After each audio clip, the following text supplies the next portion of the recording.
Symbole de recherche continue de notre industrie, la réalité virtuelle est un outil représentatif de ce que la technologie peut nous offrir de mieux à l'heure actuelle. Mélangeant la fibre artistique sans limite de l'être humain à la technique permettant de l'exploiter, ce médium devenant de plus en plus sobre et élégant se suffit pour nous inviter dans les mondes virtuels, en nous offrant une sensation d'immersion touchant à la science-fiction. Par la réalisation de divers compromis, la réalité virtuelle n'a jamais été aussi accessible qu'à l'heure actuelle afin de réaliser nos premiers pas dans ces eaux. Mais qu'en est-il si l'on veut aller un peu plus loin ?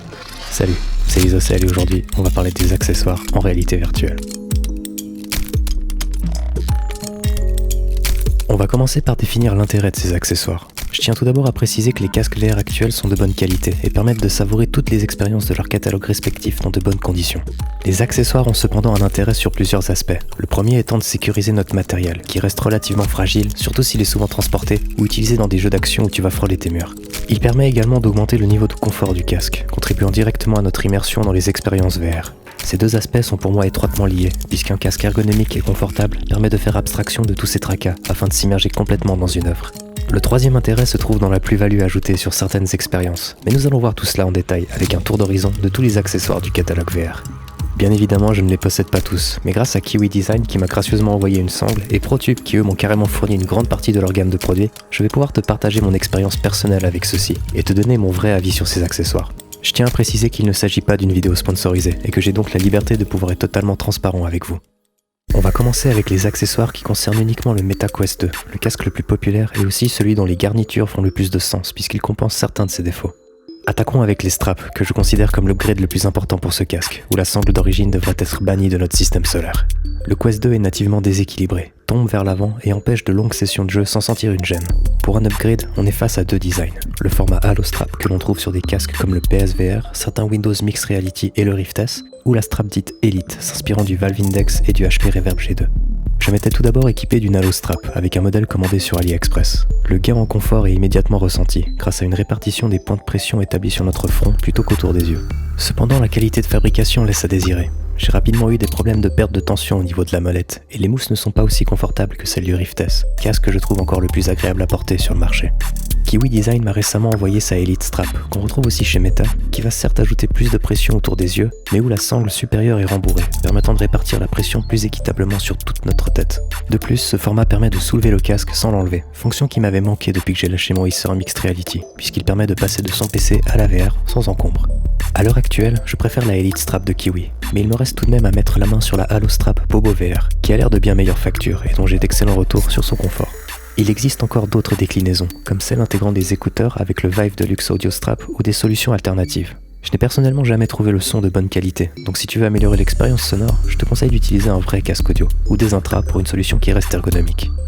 Non essentiel mais fortement recommandé, le câble Link permet de relier le casque de Meta à son ordinateur, et ainsi d'avoir accès au catalogue PC VR. Mais je rappelle qu'avec des logiciels comme Airlink ou Virtual Desktop, on peut obtenir un résultat identique en sans fil, pour autant d'avoir un réseau domestique moderne et un ordinateur relié à ton routeur par un câble réseau. Si ce n'est pas ton cas, la solution filière te donnera un rendu excellent et t'assure de ne pas subir de perte de qualité passagère. La solution officielle proposée par Meta est l'Oculus Link, un câble USB-C de 5 mètres qui te garantit de bons résultats, mais très onéreux pour ce qu'il est. Il existe d'autres alternatives sur le marché, qui offrent l'avantage de passer par de l'USB-A au cas où ton PC ne possède pas de port USB-C, et parfois un câble tressé, que je trouve plus agréable au toucher. Toujours dans les accessoires pour le Quest, l'ajout d'une batterie externe permet de pallier sa faible autonomie de 2 heures. Tu peux opter pour une batterie standard placée dans ta poche et reliée à ton casque, mais des modèles sont compatibles voire fournis avec une strap, comme la solution de Meta, Bobo VR ou VR Power. Une batterie placée à l'arrière de la tête agit comme contrepoids, ce qui permet d'équilibrer le casque et de ne pas sentir sa lourdeur. Et bien sûr, elle permet de prolonger la durée de tes sessions de jeu, passant facilement de 2 à 8 heures. Penchons-nous désormais sur les accessoires disponibles pour tous nos casques. Le matériel VR est fragile, et pour éviter de regretter ton lancer parfait dans EcoVR, il faut se munir de protection. La plus importante concerne les manettes de jeu. La protection Vagdon propose par exemple une couverture totale, tout en utilisant un matériel améliorant la prise en main, ainsi qu'une strap permettant de sécuriser ses manettes comme un Valve Index. À ce propos, la strap est sans doute l'élément que je préfère à cet accessoire, tout simplement parce qu'il permet de décontracter sa main sans pour autant que la manette ne risque de tomber au sol. Pour en avoir essayé 2 modèles et la solution dite System D, les Pro Straps se rapprochent plus du Valve Index et sont confortables pour nos phalanges. J'ai également bien aimé la prise en main du Kiwi Design et le revêtement des manettes intégrées pour une meilleure prise en main. Mais elle comporte le défaut d'empêcher un remplacement facile de nos piles, chose qui a d'ailleurs été corrigée sur le modèle suivant. À propos de piles, je te conseille vivement d'en utiliser des rechargeables. Tu vas y gagner sur le long terme financièrement parlant. Il Il existe également des protections pour le casque en lui-même, que je ne trouve pas spécialement utiles, mais qui ont l'avantage de te donner un style, et des protections pour les lentilles, que je te recommande au cas où tu transportes fréquemment ton casque, le rendant donc sujet aux rayures irrécupérables. Pour en terminer avec le transport, tu peux te procurer la housse officielle de Meta, avec son design en neuf, ou d'autres solutions que je recommande si tu utilises une halo strap ou tout autre strap non officiel. Les casques proposent majoritairement un revêtement en tissu, et il est hygiéniquement préférable de le remplacer, car la transpiration va rester imprégnée dans celui-ci. Les mousses disponibles pour nos casques peuvent se diviser en deux catégories, le simili-cuir et le silicone. Entre les deux, je préfère la solution en silicone, car la transpiration reste entièrement en surface et peut être retirée d'un simple coup de lingette. L'autre élément auquel on peut prêter une attention particulière est le cache-nez, qui servira à empêcher toute fuite de lumière. Pour avoir testé la version de Meta, Kiwi Design et VR Cover, je n'ai pas de préférence particulière, puisque je n'ai pas senti de différence perceptible. Si tu souhaites passer au niveau supérieur, les kits Full Body permettent de transposer l'intégralité de ton corps dans les mondes virtuels. Par le biais de capteurs posés à nos pieds et notre taille, on va ainsi pouvoir s'observer en totalité sur des titres tels que VRChat, Blade & Sorcery, et même s'essayer à la motion capture. Les Vive Trackers sont pour l'instant les kits les plus présents sur le marché, mais la solution de chez Tundra est désormais également disponible, en proposant un prix un peu plus avantageux et surtout un kit bien moins encombrant.